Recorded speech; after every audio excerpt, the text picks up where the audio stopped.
Hey Rewa students! This week's Read Aloud is Clever Creatures, How Animals and Plants Use Science to Survive by Steve Mould. Permission to read by DK Books.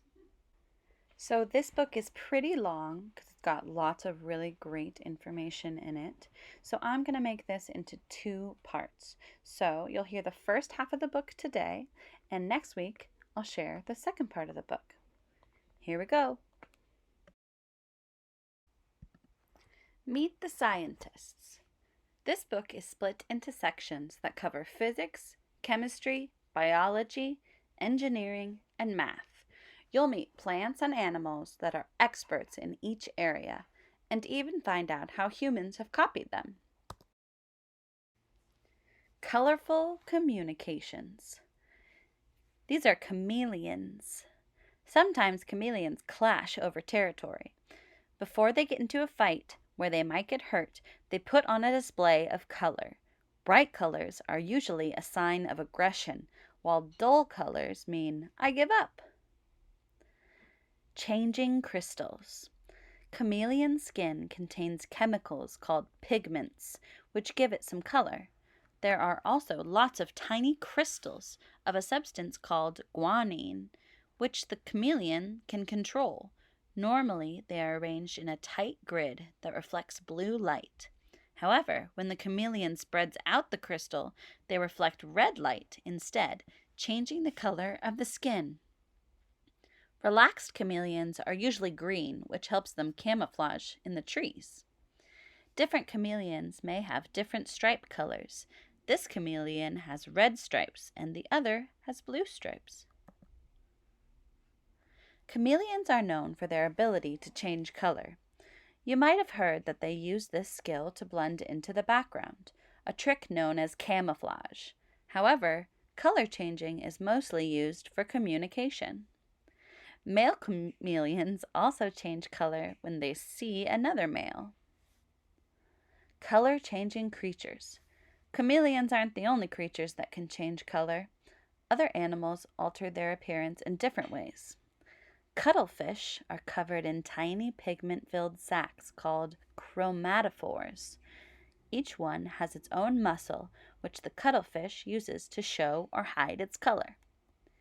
Hatchetfish live in the deep sea. They also have guanine crystals in their skin, but these bend light downward so the fish don't shine in the dark. This hides them from glowing predators. Stargazing beetles. Like astronomers, dung beetles spend a lot of time looking up at the stars. However, they do it for a very different reason. Staring at the night sky helps the beetles travel in straight lines and keep hold of their carefully collected balls of poop. Dung beetles. Dung beetles lay their eggs in the poop of larger animals. When each egg hatches, the larva eats the poop. Some beetles make the poop into a ball and roll it to a safe place before laying a single egg in it.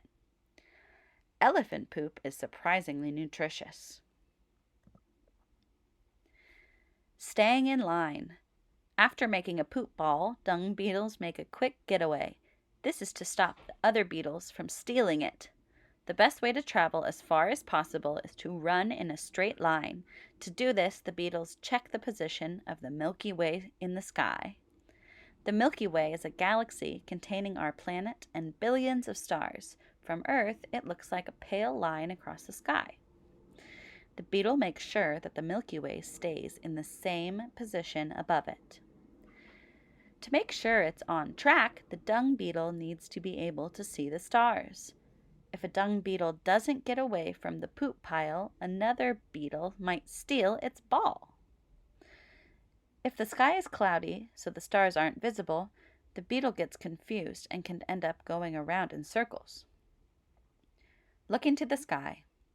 Other animals use the night sky to navigate, but different species look for different objects in space. Moths fly in a straight line by keeping the position of the moon in one place. Sometimes they mistake light bulbs for the moon and fly around in circles. Garden warblers use the stars to guide them on long migrations from Europe or Asia to Africa in the winter. Packing a punch. Most animals that pack a punch rely on big muscles to hit hard. But imagine if there were a way to build up a store of energy that could be released all at once. A mega punch. That's just what the peacock mantis shrimp does. Mantis shrimp are deadly hunters. They love to eat other crustaceans such as crabs, but first they have to break open their prey's tough shell. The shrimp do this by punching with a club-shaped arm called a dactyl. Here's an Indo-Pacific swimming crab. The shrimp's dactyl is built to deliver the punch without breaking itself. Action replay. The shrimp's punch is so powerful because it uses elastic energy. It stores this energy in a flexible piece of shell in its dactyl. Just like a bow and arrow, when the dactyl is pulled back, the flexible shell bends, ready to fire at any moment. Ready. In the ready position, the dactyl is locked in place and the flexible shell is bent, storing elastic energy. Release. If the shrimp releases its dactyl, the bent shell springs back really quickly and fires the dactyl out. It travels as fast as a bullet. The impact. The dactyl strikes with immense force, smashing the crab's shell open. The energy of the impact even rips the water apart, forming cavitation bubbles. The bubble. Cavitation bubbles are pockets of low pressure that only last a moment, then they collapse with a bang. The energy released helps break the crab's shell. Explosive elasticity. Stored elastic energy isn't just used by peacock mantis shrimp. It is particularly useful for plants which have no muscles at all. Ferns reproduce by spreading seed-like spores. Some ferns fire their spores from special cells that store elastic energy. The cells send the spores flying. Pistol shrimp snap an enlarged claw to make explosive bubbles to stun prey. They pop. The pop they make is one of the loudest noises in the animal kingdom. What? Oh my gosh, one of my favorite animals. Seeing with sound. Humans rely mostly on sight to figure out where things are. We can also tell roughly where something is just by listening to the sound it makes. Bats take this skill to a whole new level. Most bats are awake at night when there isn't much light, so they can't use sight to find their way around. They make sounds instead and use the echoes to build up a picture of the world around them. This is a brown, long-eared bat. Echolocation. When a bat makes a click, the sound leaves its mouth as sound waves. If these waves hit an object, they bounce off or echo back to the bat. Bats use this returning sound to locate prey. The farther away something is, the longer it takes for the click to make the round trip back to the bat. Direction. A bat can figure out the direction a sound is coming from by hearing which ear the echo reaches first. The direction of the echo tells the bat which way to fly to find its prey. Using echoes. Echolocation is very useful in the environments where it is hard to see. Some nocturnal animals use it, but so do a few aquatic animals. Dolphins use echolocation to help them see underwater, where there isn't much light. Oil birds use echolocation to navigate at night and in the dark caves where they live. Smelly scientist. Many plants attract insect pollinators by providing a reward of sugary nectar. The corpse flower, however, tricks insects into pollinating it while giving the insects nothing in return. Corpse flower. The corpse flower only blooms once every few years, and just for several days. It has a male and female flowers hidden at the bottom of a spike, which can be more than 6.5 feet tall. To attract pollinators, it smells like rotting meat. Ugh. Carrion beetles are attracted to the rotting flesh of dead animals. They eat the meat and lay their eggs in it. Here's a Sumatran carrion beetle. Warming up. The corpse flower makes chemicals that smell just like rotting meat to attract carrion beetles. It warms itself to almost 99 degrees Fahrenheit, which helps to spread the smell. Smelly socks. The chemicals that the corpse flower make are very smelly. They include the chemical responsible for stinky feet and other bad smells. Beetle detective. The carrion beetle uses the smell to find rotting meat. The horrible scent of the corpse flower tricks them into thinking they have found a source of food, and they hurry to it. Pollination. The beetles crawl down the spike into the flowers. The male flowers are found above the female flowers.